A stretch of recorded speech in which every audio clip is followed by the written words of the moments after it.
All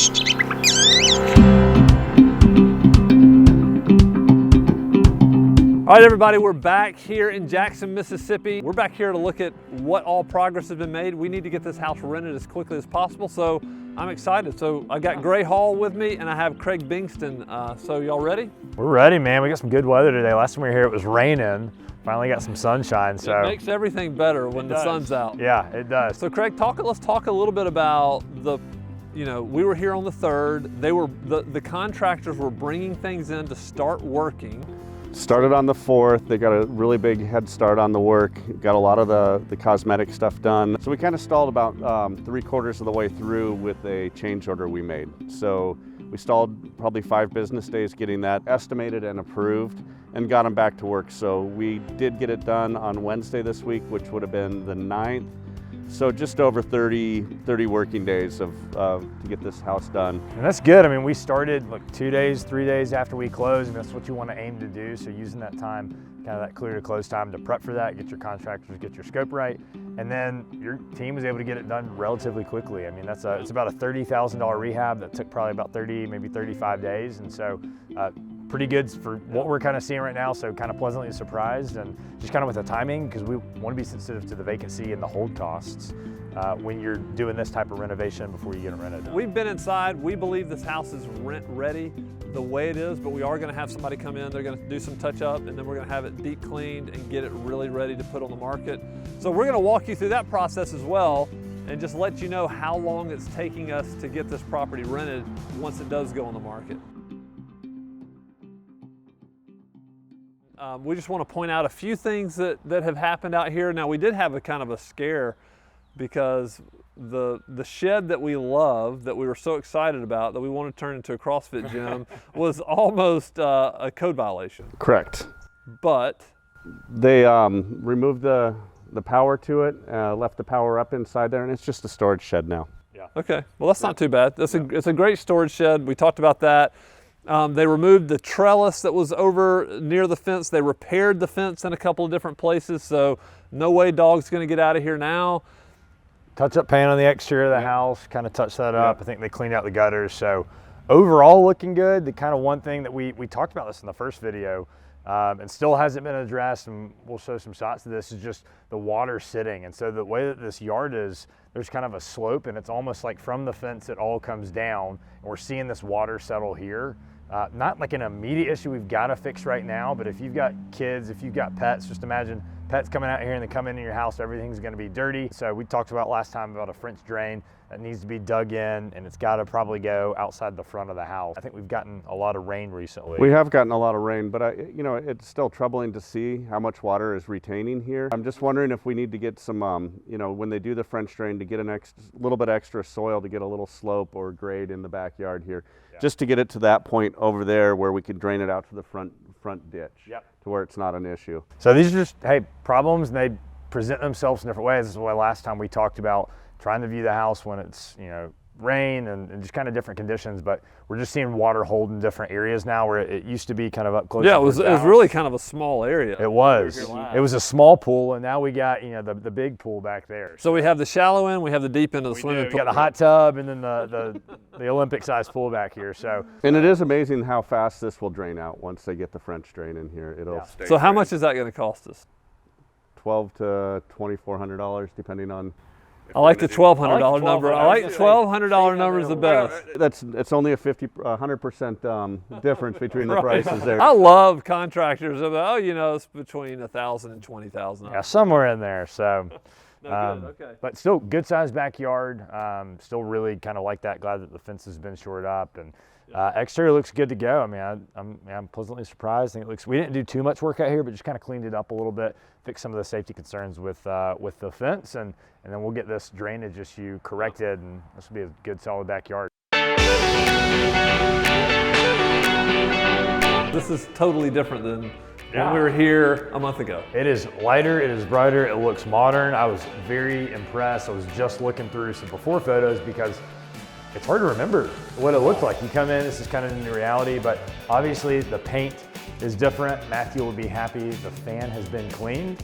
Super excited about that. And yeah, really very kind of pleasantly surprised. This house is I mean, it's very close to being done. There's some very small minor punch items, but we can start showing this house, marketing this house today. Today, 100%. I painted the fireplace, which looks good. Everything kind of looks modern. It's kind of this cooler gray tones, but it really is just amazing how much paint solves it. Yeah, paint solves it. We already had great flooring in here, but everything was dark and kind of dreary in here, made the room kind of seem smaller, and it's just brightened the whole thing And up. listen, this is a 80s, 70s, 80s house with large overhangs and not a lot of windows. So we needed to brighten this up. Yep. We need to bring some natural light in here, and by doing this toasty gray, it reflects well. The light that we have in here reflects well off the ground. It really lights up the room. You don't feel dark. People don't want the dark houses anymore. And we're not going to change the soffit, so we had to do whatever we could to lighten it up. So let's talk about just, before we start walking through the house, because this is a rental. If we were going to sell it on the retail market, what would we have done different? Because we were just talking a little bit about some of this. Yeah, and I think we'll show kind of this stuff. And look, I think there's the difference. We talked about this before. The difference, hey, this is not the house that you're going to be living in. So what's the ROI if you want to make some of these changes? One example, we were just looking, I said, hey, I kind of wish we'd scrape the popcorn ceiling. For the cost that it would do that, we're going to have trouble renting. We probably won't get $1 more in rent. And so I think as I'm walking through here, really, it's kind of fixtures and finishes. And so kind of the messages and look, hey, making sure your contractor knows, we're kind of giving that to them. And so Craig and I were kind of talking like, hey, on these next houses, we want to do this. But things like fans, I mean, it works, it functions, it's fine, but it's not like, doesn't probably match the style or the color palette. This is kind of a warm wood. No, this is a renter's fan. Yeah. Upgrade the fans. And spend a little bit of money. I think we'll show some of the sinks and the faucets. If you spend, or maybe the bathroom vanity, an extra $50 to $100. Now, in a big bathroom, I mean, that can add up to thousands of dollars. So you want to make sure the ROI is there. But to get a little bit nicer kitchen faucet, maybe $50, $100 extra, maybe a drop-in sink. So those would be kind of the only things. But if you zoom out, we'll have no trouble renting this. I think a tenant's gonna be really happy here. You know? 100%. Yeah, it's just good size house. We talked about the backyard, a lot of good bedrooms, and it's clean. And I think that's one thing that renters really like is when things are new, they don't have to be the nicest, but if things are new, they appreciate it. So brand new floor, brand new paint, countertops. Yeah. So they just appreciate that, and that's going to help you to rent the property faster, even though if it might not be completely top into the market. So I think just really to get there, it's some small changes that we would have had to do. And probably tripling the budget on the appliances, putting in, for a resale. We're spending, $1,600, $1,800 on a range dishwasher and refrigerator. Whereas if you were to do resale, we wouldn't necessarily have to put a refrigerator in because that's not a typical resale item, but putting in the better stove and the better dishwasher, right there, doubling the budget right there for those items, you would just get a lot more bang for your buck. But this is how budgets creep, is you say, hey, I want to do this, and I just mentioned a couple things that were an extra $100 to $200. You talk about the appliances, so you could easily spend another $5,000. Are you going to get an ROI on that? What is the extra rent that you got to be able to prove that? Flipping houses is different than renting houses, and the BRRRR method kind of, when you're trying to refinance out your capital, it blends the two of those together, and so it's just kind of a give and a take. And so you've got to know your market, you've got to know what the rents are, and then the sales comps, and then make decisions. How much capital do I have? What do I want the return to be? Especially when you think about, hey, you're going to budget this much, and if you add all the want items in there and kind of jack up your budget, and then all of a sudden you've got change items on top of that in the middle of the rehab, then you could really find yourself just totally screwing up your numbers, and that's not what you want to do. No, and what's most likely going to happen, and this is an A-class rental here, is the refrigerator that we put in for the rental will probably end up in the family room out there. They're probably going to put a bigger refrigerator in here anyway. It's just a higher end rental. These are going to be professionals, doctors, lawyers, somebody that's transitioned into Jackson that's going to be renting a $2,000 or $2,300 a month house. Yeah. But overall, the big stuff, I mean, the kitchen looks great. We'll show that. The countertops look awesome. Craig's team did a good job picking that out. And then the bathrooms, these are nice. And those are the two things you want to get right. That's where you spend the money. You want to get the kitchen and the bathroom right. So why don't we go ahead and take that tour. Let's look at the kitchens and the bathroom and get going.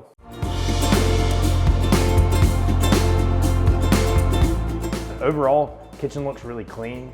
You get the same paint and flooring. The biggest things we do, Craig, talk about that. What do we do in here? We cut out the range so that you could slide one in. There was a drop-in range here originally. Don't get too many of those anymore that we can get. Painted the cabinets, we did the floors, we replaced the granite in a change order, we added the appliances, new paint, new lights, just a new life, new doorknobs and everything. Yeah, and that's kind of, we talked about last time, like what small things can make a big difference. And so painting these cabinets and putting some, this brushed hardware on there makes a big difference. And so it just kind of updates it in modern. The handles can just look old. You don't even need to resurface. I mean, these are custom cabinets, so this kind of fits the area of the house. But when you start to bring in just kind of some modern stuff, it looks really good. And then I love these countertops. This is what would be expected for this area. And so that's why we talked about in the first video, wanted to put this in there, and they got the stainless steel appliances. Right behind me used to be a garbage disposal. Don't see many of those these days. So we did not replace it, don't need to do that in a rental property. And so have some filler cabinet in here, but overall really good functional kitchen. I like the layout. The only thing that we might would have done differently would be a drop-in sink. And so this right here, just kind of drop-in sink and maybe a modern faucet would be the only kind of complaints. And just, hey, look, it doesn't have to be perfect the first one. I think as you build your portfolio, you'll learn, hey, what finishes do you want to give to the specific contractors? And so I think it's really important to have your scope dialed in and communicate that to the contractors. But I think a resident's gonna be really, really happy with moving in this house, using this to cook. And so yeah, I'm very excited with how this turned out. There's just some small changes that need to be done here, and most of them are touch-up, a little bit of touch-up paint, a little bit of caulk. And not changes, these are kind of punch list items. These are not, these are things that I would have the contractor address.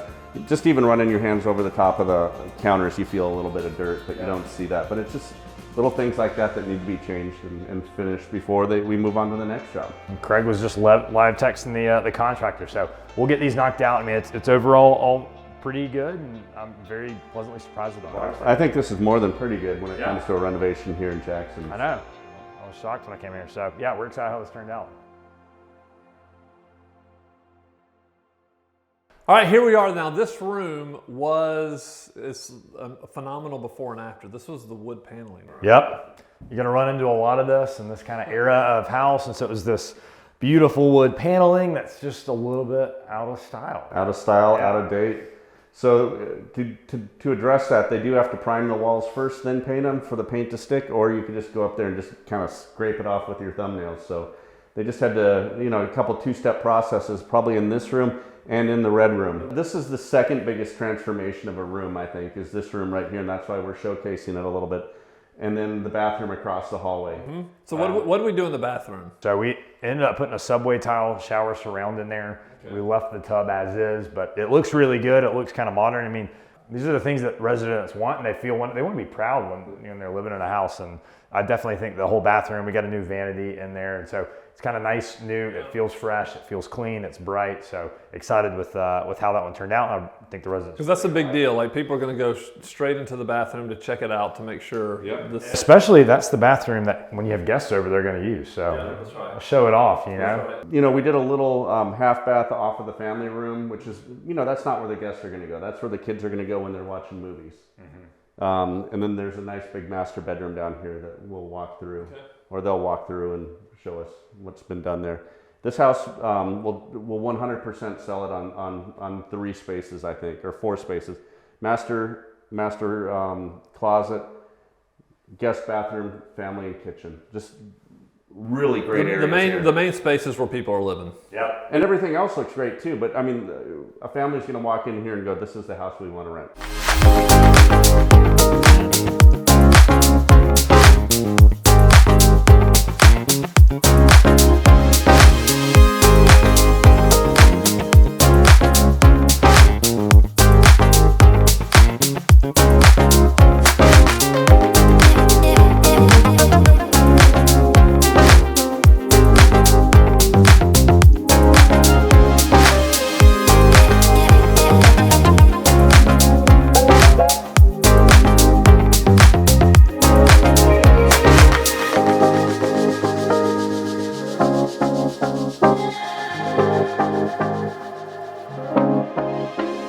That's it for this video. Thanks for walking through this whole process with us. Now, we are going to shoot a final episode on our podcast. So not shoot via video. Well, we will do a video, but it'll be a Zoom video. It'll be a little bit different. We'll have it on our YouTube channel, but definitely listen to the podcast.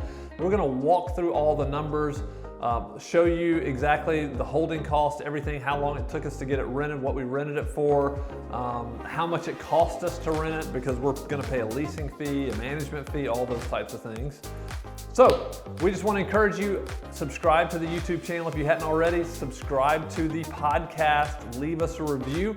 If you'd like to see more video content like this, because we are, well, whether you say it or not, we're going to keep going to other markets. Whether you want it or not, we're going to keep making it. We're still going to buy more houses, and we're going to do this. And guess what? We're going to get better and better and better at it, and show you the process that we go through anytime we buy investment property.